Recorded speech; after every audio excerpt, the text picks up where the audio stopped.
You'll be no stranger to the idea that rhetoric, the art of persuasion through the spoken word, was highly valued in the ancient world, both in ancient Athens and, of course, in ancient Rome. However, it turns out there were some important differences between the cultures, the communication culture of the two civilizations.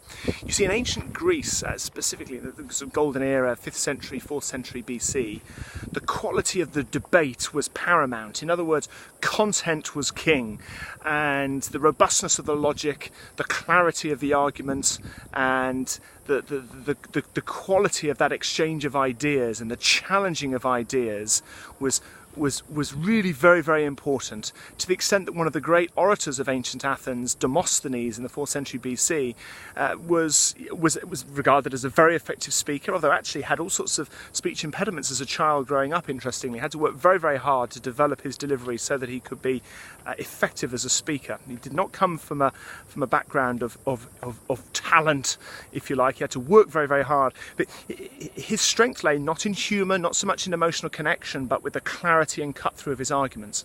Now, to an extent, that's paralleled in ancient Rome, especially in the Republic up until the time of Julius Caesar and the beginning of the Roman Empire. In the Republic, for example, in Cicero's day, sort of 45, 50, 60 BC, that sort of time, similarly, content and the quality of debate was king.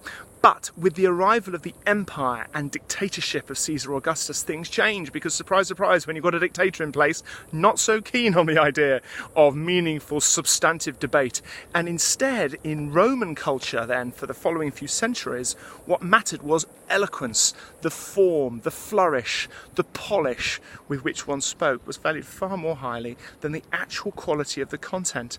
And Cicero, although he really didn't see much of anything of the Roman Empire because he died around the transition period, but he could see this coming. And it turns out Cicero and I have something in common, because not so long ago I gave a speech at TEDx London on the need for public speaking to be taken more seriously in the school curriculum, ruining the fact that in the past it was taken seriously, less so now.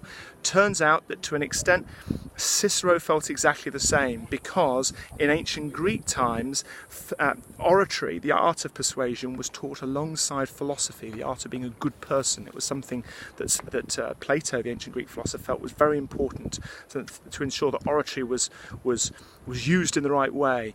And in ancient Rome, those two disciplines were taught separately, philosophy and oratory. So the skill of oratory was devoid of virtue, if you like, at least as Cicero saw it. And he regretted the fact that, unlike the good old days when rhetoric and philosophy were taught together, it was becoming more and more just about the polish and the form, which he felt was a tragedy. And frankly, so do I.